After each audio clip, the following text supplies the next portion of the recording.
বাবা আজকে এখনো দোকান থেকে আসেনি, দেরি হচ্ছে। আর মা ওদিকে একটু কাজ করছে, আমি যেটুকু পারি একটু মন্দিরের কাজে হেল্প করবো বলে এসছি। বসতে তো আমি পারি না, একটু দাঁড়িয়ে দাঁড়িয়ে ফুলগুলো তুলে দিই, তারপর মা আসছে। যে বৃহস্পতিবার মন্দিরে অনেক কাজ,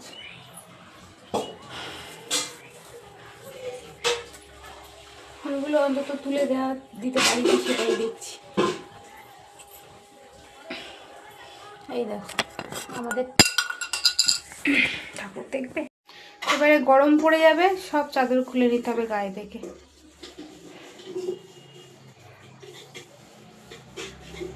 আর আমার গোলু বসে আছে, এই যে দেখো গোলু।